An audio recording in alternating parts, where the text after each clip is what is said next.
మోకాళ్ళ నొప్పులు, disc problems లాంటి అన్ని సమస్యలకు సంప్రదించండి Homeocare international world class homeopathy 9001171550. ఈనాడు సంస్థల అధినేత రామోజీ మృతి చెందడంతో ఆయన స్వగ్రామం ఉమ్మడి కృష్ణా జిల్లా పెదపారుపూడి గ్రామంలో విషాద ఛాయలు అలుముకున్నాయి. ప్రస్తుతం రామోజీరావు పుట్టి పెరిగినటువంటి గ్రామంలో ఉన్నాము. ఆయన నివాసం వద్ద ప్రస్తుతం ఉన్నాము. ప్రస్తుతం చూడొచ్చు ఆయన పుట్టి పెరిగిన ఇల్లు ఇదే ఇంట్లో ఆయన ఇక్కడే పుట్టి పెరిగి పెద్దవాడయ్యారు. తర్వాత పెళ్లి చేసుకున్న తర్వాత ఆయన హైదరాబాద్కి వెళ్ళి తర్వాత ఈనాడు సంస్థలు కానీ తర్వాత వ్యాపార సంస్థలు ప్రారంభించారు. చూడొచ్చు ఇదే ఇంట్లో రామోజీరావు జన్మించారు. 1936 నవంబర్ 16న రామోజీరావు జన్మించారు.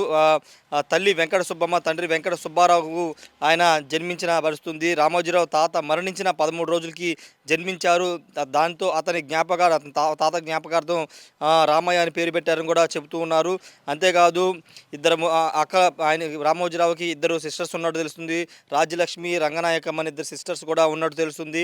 బాల్యం మొత్తం విద్యాభ్యాసం అంతా కూడా ఇదే ప్రాంతంలో ఇదే ఊర్లో జరిగింది. 1947లో గుడివాడ పురుషోత్తం పాఠశాల 8వ తరగతిలో చేరారు.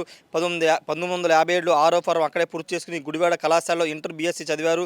1961 ఆగస్టు 19న రామోజీరావు పెనమూరు చెందిన తాతినేని వెంకట సుబ్బయ్య, వాణిదేవుల రెండవ కుమార్తె రమాదేవితో వివాహం జరిగింది. రమాదేవి అసలు పేరు రమణమ్మ కాగా పెద్దలు పేరు నచ్చకాల మార్చారని కూడా చెప్తున్నారు. రామోజీరావు భార్య బంధువులు చిన్న బామర్ది, తాతినేని వీళ్ళంతా కూడా ఉన్నారు. తర్వాత మ్యారేజ్ అయిపోయిన తర్వాత రామోజీరావు హైదరాబాద్కి వెళ్ళి అక్కడ వ్యాపారాలను ప్రారంభించారు. చూడొచ్చు మీరు చూస్తున్న ఇదే ఇంట్లో రామోజీరావు జన్మించారు. అయితే కొద్ది సంవత్సరాల ముందు ఇంటిని సుబ్బారావు అనే వ్యక్తి కొనుగోలు చేశారు. రామోజీరావు పేరు మీద ప్రస్తుతం ఇల్లు లేదు. సుబ్బారావు అనే వ్యక్తి కొనుగోలు చేసిన పరిస్థితి అయితే ఉంది. ఒకసారి చూస్తే కనుక లోపలికి కూడా మనం వెళ్దాము. ఒకసారి లోపలికి వెళ్ళే ప్రయత్నం చేద్దాము. ఇదే ఇంట్లో ఆయన జన్మించిన పరిస్థితి ఉంది. ఇక్కడి నుంచి వెళ్ళి అంచెలంచెలుగా ఎదిగి ప్రపంచంలోనే ఒక పెద్ద స్థాయికి ఆయన వెళ్ళిన పరిస్థితి అయితే ఉంది. ఒకసారి మనం లోపలికి వెళ్తున్నాము. చాలా చిన్న ఇంటిలో ఆయన ఒక సామాన్య కుటుంబంలో ఆయన జన్మించి అంచెలంచెలుగా ఎదిగి ఎంతో ఉన్నతికి వెళ్ళిన పరిస్థితి అయితే ఉంది. ఇదంతా కూడా ఆ కాలం నాటి ఇల్లు, అప్పుడు రామోజీరావు ఉన్నప్పుడు నాటి ఇల్లు. దీన్ని ఎక్కడ కూడా మార్పులు చేర్పులు ఎక్కడ కూడా చేయలేదు. అదే అప్పుడు ఎలా ఉందో ఇప్పుడు కూడా అదే విధంగా ఉంది. కాకపోతే వేరే వాళ్ళు ప్రస్తుతం దీంట్లో ఉంటున్నారు. చూడొచ్చు మనం ఇంటి లోపల రామోజీరావు ఇదే ఇంట్లో ఇక్కడే పుట్టి పెరిగారు, ఇక్కడే చదువుకున్న పరిస్థితి అయితే ఉంది. ఇదంతా కూడా రామోజీరావుకు సంబంధించిన స్వగ్రామైనటువంటి పెదపారుపూడి గ్రామం. అంతేకాదు పెదపారుపూడి గ్రామాన్ని రామోజీరావు అంటే కొంచెం ఉన్నత స్థితికి వచ్చిన తర్వాత దాదాపు 20 కోట్ల రూపాయలు వెచ్చించి అనేక అభివృద్ధి కార్యక్రమాలు చేపట్టారు. రామోజీ ఫౌండేషన్ ఏర్పాటు చేసి అనేక కార్యక్రమాలని చేశారు. సీసీ రోడ్లు వేశారు. అదేవిధంగా స్కూల్స్ నిర్మాణం, గ్రంథాలయం ఇలాంటి అనేక నిర్మాణాలు చేశారు. ఒకసారి చూస్తే వాతావరణం ఇంతా కూడా ఆనాటి కట్టడాలు ఇవన్నీ పెంకుటిల్లు. ఇదంతా ఆనాటి కట్టడాలు ఏ విధంగా ఉన్నాయో చూడొచ్చు. ఇప్పటికీ చెక్కు చెదరకుండా అదే విధంగా ఆనాటి కట్టడాలు ఉన్నాయంటే మనం అర్థం చేసుకోవచ్చు.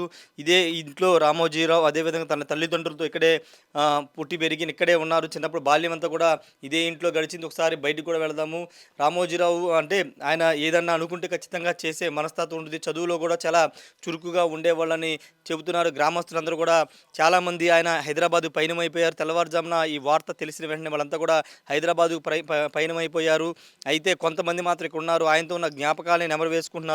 మా గ్రామానికి పెదపారుపూడి గ్రామానికి ఎంతో అభివృద్ధి చేశారని కూడా వాళ్ళంతా చెబుతున్న పరిస్థితి అయితే ఉంది. ఎందుకంటే రామోజీరావు అభివృద్ధిలోకి వచ్చిన తర్వాత అంటే పుట్టిన ఊరిని మర్చిపోకుండా సీసీ రోడ్లు వేయించారు, అనేక నిర్మాణాలు ఇక్కడ చేయించారని చెప్తున్నారు. ఇప్పటికీ ఆయన చేసిన అభివృద్ధి అలాగే ఉందని చెప్తూ ఉన్నారు. ఒకసారి ఇదంతా చూస్తే కనుక ఇక్కడ లోపల ఖాళీ ప్లేస్ అంతా మనం చూస్తున్నాము. ఇదే ప్రాంతంలో ఆయన ఆడుకుని ఉంటారు, ఇదే ప్రాంతంలో ఆయన తిరిగి ఉంటారు. రామోజీరావు చిన్ననాటికి సంబంధించినటువంటి జ్ఞాపకాలు ఇప్పటికీ ఇక్కడే ఉన్నాయంటే మనం అర్థం చేసుకోవచ్చు. అయితే ఈ నివాసానికి సంబంధించి చూస్తే కనుక ప్రస్తుతం సుబ్బారావు అనే ఆయనకి ఇది కొనుగోలు చేశారు. సుబ్బారావు గారు విజయవాడలో ఆయన ఉంటారు. ఇక్కడ కొంతమంది ఇంట్లో వేరే వాళ్ళు అయితే ప్రస్తుతం నివాసం ఉంటున్న పరిస్థితి ఉంది. ఒకసారి ఇటువైపు చూస్తే కనుక ఈ మొత్తం ఇంటిని చూస్తే కనుక ఆనాటి కట్టడానికి సంబంధించినటువంటి అంశంలో పెంకుటిల్లు, అప్పట్లో పెంకుటిల్లు ఉండేవి. ఆ పెంకుటిల్లులోనే నివాసం ఉండేవారు. ప్రస్తుతం ఆ ఇంటిని ఎక్కడ కూడా ఎలాంటి ఈ మార్పులు చేయకుండా అలాగే ఉంచారు.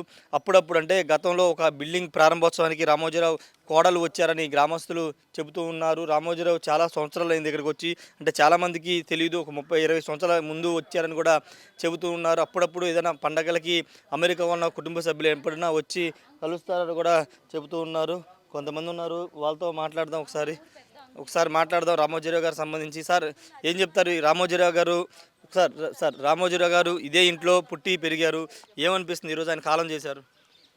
ఇటు రండి. చాలా బాధాకరమైన విషయం అండి ఉమ్, ఈ వార్త. ఉమ్, ఎందువల్లంటే ఆ, ఈ గ్రామాన్ని దత్తత తీసుకుని 2015లో ఉమ్, సుమారు 15-20 కోట్లతో చాలా చాలా బాగా ఈ చూసే బిల్డింగులు కానీ అన్నీ ఆయన నిర్మించినవి. హై స్కూల్ బిల్డింగ్ అవని వాటర్ 600 ఇళ్ళకి ఉమ్, 600-700 ఇళ్ళకి వాటర్ ప్రతి ఇంటికి ట్యాప్ ఇచ్చి ఆ, ఉచితంగా చేశారు. High school building, PSCS building, అట్లాగే హాస్పిటల్ బిల్డింగ్, రోడ్స్, చెరువు చుట్టూ ఇది అర్జునవాడ శ్మశాన వాటిక, హిందూ శ్మశాన వాటిక, అక్కడ అంగన్వాడీ మోడ్రన్ అంగన్వాడీ చింతల అర్జునవాడలో దాని చుట్టూ ప్రహరీ స్కూలు అన్ని సొంత నిధులతో ప్రతి రూపాయి ప్రతి పైసా సిఎస్ఆర్ ఫండ్స్ ద్వారా చేశారు.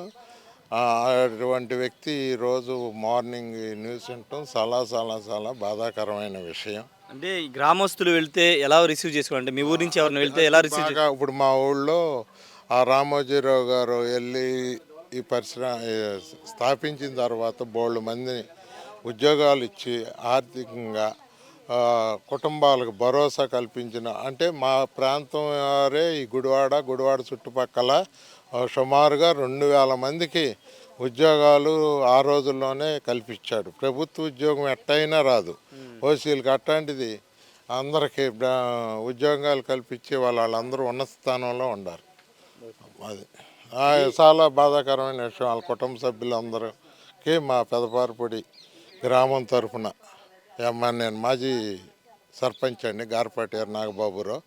మా మిస్సెస్ కూడా ఎక్స్ సర్పంచ్ గారపాటి శ్రీలక్ష్మి తరఫున మేము రామోజీరావు గారి కుటుంబానికి ప్రగాఢ సానుభూతి తెలియజేసుకుంటున్నామండి. మేడం చెప్పండి మేడం, రామోజీరావు గారితో మీకు ఈ గ్రామానికి ఉన్న అనుబంధం ఏంటి? చివరిసారిగా ఆయన గ్రామానికి ఎప్పుడు వచ్చారు? చివరిసారిగా నేను ఈ ఊరు వచ్చి 33 సంవత్సరాలు అవుతుందండి. ఆయన ఎప్పుడు రావడం నేను చూడలేదండి, గ్రామానికి ఎప్పుడు రాలేదు. కానీ గ్రామానికి రాకపోయినా మాకు చాలా సేవలు అందించారండి ఈ గ్రామంలో పుట్టినందుకు గాను. మేము అది మరవలేమండి, మరవకూడదు కూడా. ఈ చాలా పనులు చేశారండి. ఎలాంటి అంటే రామోజీ ఫౌండేషన్ ఏర్పాటు చేసి ఎలాంటి కార్యక్రమాలు చేశారు? ఈ కార్యక్రమాలు చెప్పాలంటే చాలా చాలా చెప్పాలండి. సిసి రోడ్ల దగ్గర నుంచి ప్రతి ఇంటికి మంచినీటి కుళాయి ఒకటి, పిల్లలకి చదువుకోవడానికి బోర్డీ స్కూలు, హై స్కూల్ ఒకటి, సొసైటీ పంచాయతీకి సొసైటీ బ్యాంక్ బిల్డింగ్ కానీ, పశువుల హాస్పిటల్ కానీ, ఇలాంటి మంచినీటి పథకం అండి. వాటర్ ట్యాంకులు కట్టించారు. అసలు ఇదని కాదండి, మరుగుదొడ్లు ఊరిలో ప్రతి 4-3 ఇళ్ళు ఉన్న ఇళ్ళకు కూడా సిసి రోడ్లు పోసారండి. ఈ ఊళ్ళో చదువుకుని ఏ విద్యార్థి అయినా చదువుకుని డిగ్రీ సంపాదించి వెళ్తే పారిపూడి అని చెప్తే ఉద్యోగం ఇచ్చి ఆ విధంగా ఆదుకున్నారండి. ఆయన చేసినది చెప్పాలంటే చెప్పలేకపోతున్నామండి, అన్నీ ఒకేసారి చెప్పలేకపోతున్నాం. కానీ ఆయన మా మధ్య ఈ టైంలో వెళ్ళిపోతే చాలా బాధగా ఉంది.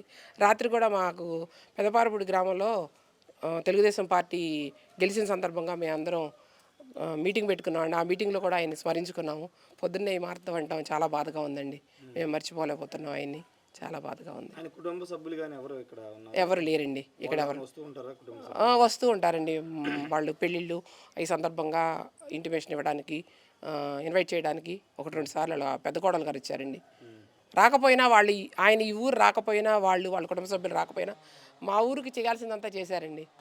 అది చాలా సంతోషం. ఈ ఊరు కోడలుగా మీరు ఏం చెప్తారంటే, ఇక్కడ నుంచి అక్కడికి బయటికి వెళ్ళి హైదరాబాద్ వెళ్ళి అంచెలంచెలుగా ఇది ఈరోజు ఇంత స్థాయిలోకి ఏం చెప్తారు? ఆయన కష్టం అండి, ఆయన కష్టం తెలివితేటలతో సామాన్య కుటుంబంలో, రైతు కుటుంబంలో పుట్టి ఇక్కడి నుంచి బయటికి వెళ్ళి అంచెలంచెలుగా ఎదిగి మా ఊరిలో పుట్టిన వ్యక్తి ఇంత పైకి వెళ్ళి ఇంత పేరు ప్రఖ్యాతులు సంపాదించడం మాకు చాలా ఆనందంగా ఉంది.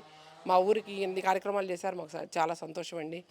ఇంకా అంతకంటే నేను చెప్పలేదు. నీ పేరు? నా పేరు పాలడు సంజారాణి అండి. రామోజీ గారు స్వగ్రామం ఇది, ఆయన ఈ రోజు కాలం చేశారు, ఏం చెప్తారు? నా పేరు చప్పిడి సమీర, ఈ గ్రామ సర్పంచ్ అండి. నేను రామోజీరావు గారు పుట్టిపోయినట్టు ఈ గ్రామంలో నేను సర్పంచ్గా ఎన్నుకోవటం నాకు చాలా గర్వకారంగా ఉంది. రామోజీరావు గారి ద్వారా మా ఊరికి ఎన్నో అభివృద్ధి కార్యక్రమాలు చేపట్టారు. సుమారు 20 కోట్ల వరకు మా గ్రామానికి వెచ్చించి అభివృద్ధి కార్యక్రమాలు చేపట్టారు. రోడ్లు, సీసీ రోడ్లు, వీధి లైట్లు, పాఠశాలలు ఇవన్నీ భవన నిర్మాణాలు చేశారు. ఆయన యొక్క ప్రోత్సాహంతోనే మా గ్రామం ఇంతవరకు అభివృద్ధి చేసుకోగలిగాం. ఆయన అంతటి గొప్ప మహనీయుడు, ప్రపంచ జ్ఞాని మన మధ్య లేకపోవటం చాలా విచారంగా ఉంది. ఆయన ఆత్మశాంతి కలగాలని ఆయన కుటుంబ సభ్యులకు ప్రగాఢ సానుభూతి తెలియజేస్తున్నాను. అంటే ఎలా చూస్తారు అంటే ఇక్కడి నుంచి ఒక పల్లెటూరు నుంచి వెళ్ళి ఈరోజు ఇంత స్థాయికి వెళ్ళి ఇన్ని సంస్థలను ఏర్పాటు చేసి ఇంతమందికి ఉద్యోగాలు ఆయన ఈ రామోజీ సంస్థ స్థాపించిన తర్వాత ఎంతోమందికి ఉపాధి అవకాశాలు ఇచ్చారు. ఎంతోమందికి ఆయన ఒక ఉదాహరణగా తీసుకొని ఆయన అభివృద్ధి పదంలో ఎంతోమంది అభివృద్ధి చేస్తున్నారు. ఓకే. ఇంకా ఎవరన్నా అంటే ఆయన సంబంధించిన కుటుంబ సభ్యులు ఎవరన్నా ఊళ్ళో ఉన్నారండి? ఉన్నారండి. ఆయన మాత్రం హైదరాబాద్లో సెట్ అయిపోయారు, కానీ ఆయనకు సంబంధించిన ఉన్నారు. అంతగా నాకు అంటే వాళ్ళు పిల్లలు కదా, వాళ్ళ విదేశాల్లో సెట్ అయిపోయి ఉంటారు, కానీ సార్ బాగా తెలుసు. అనేక అభివృద్ధి కార్యక్రమాలు చేశారని చెప్తూ ఉన్నారు. ఎవరు చేయని అభివృద్ధి గ్రామాలు చేశారు. అంతేకాదు ఇక్కడి నుంచి పెదపారుపూడి గ్రామం నుంచి ఎవరైనా వెళితే పెదపారుపూడి గ్రామం నుంచి వచ్చామని చెప్తే వాళ్ళందరూ కూడా ఆయన చాలా ఆప్యాయంగా చూసుకునే వాళ్ళు. ఎవరైనా డిగ్రీ పట్టా చేతి పట్టుకుని వెళ్తే వాళ్ళకి ఆయన సొంత సంస్థలో ఉద్యోగం ఇచ్చామని చెప్తున్నారు. ప్రస్తుతం ఈయన నివాసంలో ఉంటున్నటువంటి రామోజీరావు గారి నివాసంలో ఈయన ఉంటున్నారు. సుబ్బారావు అనే వ్యక్తి కొనుగోలు చేసి ఈ నివాసం చూశాను నేను 15 సంవత్సరాల క్రితం అంతే. మీ చిన్నప్పుడు రామోజీరావు గారిని చూశారు ఇక్కడ. ఎలా ఉండేవాళ్ళండి రామోజీరావు గారు ఇక్కడ గ్రామస్తులతో? ఇక్కడే బాగానే ఉండేవాడు. ఇప్పుడు ఆ ఇంట్లో ఆయన పుట్టి పెరిగిన ఇంట్లో మీరు ఉంటున్నారు. ఉంటున్నాం. ఎన్ని రోజుల నుంచి ఉంటున్నారు? ఈ నెల ఫస్ట్ తారీఖు నుంచే వచ్చాం, ఆ ఇంట్లో నుంచి ఇక్కడికి వచ్చాం. ఓకే. ఇప్పుడు ఆయన ఈరోజు ఆయన చనిపోయారు, తెలిసిందా మీకు? తెలుసండి, వార్తల్లో చూసాం, టీవీలో. ఓకే. బాధపడుతున్నాం. వాడు ఆ స్కూల్ అన్నీ కట్టించారు, ఆయన రోడ్లు పంపించారు, అన్నీ చేపించారు. ఓకే. ఇది ఈయన చిన్న వయసులో ఉన్నప్పుడు రామోజీరావు గారిని చూశారని చెప్తూ ఉన్నారు. గ్రామానికి అనేక సేవలు చేశారని చెప్తున్నారు. ఏదేమన్నప్పటికీ పెదపారుపూడి గ్రామంలో అయితే కొంత విషాద ఛాయలు అనుకున్నాయి. ఆయన లేని లోటు తీర్చలేదని గ్రామస్తులు చెప్తున్నారు. గ్రామానికి అండగా ఉన్నారు. ఏ సమస్య వచ్చినా పట్టించుకునే వాళ్ళని కూడా ఇక్కడ గ్రామస్తులు అయితే చెప్తారు. Camera person ప్రసాద్తో Rayesh RTV Pedaparupudi గ్రామం నుండి. మరిన్ని వీడియోస్ కోసం ఛానల్ ని సబ్స్క్రైబ్ చేయండి. లేటెస్ట్ అప్డేట్స్ కోసం వాట్సాప్ ఛానల్ ని ఫాలో చేయండి. అండ్ లింక్ డిస్క్రిప్షన్ లో ఉంది.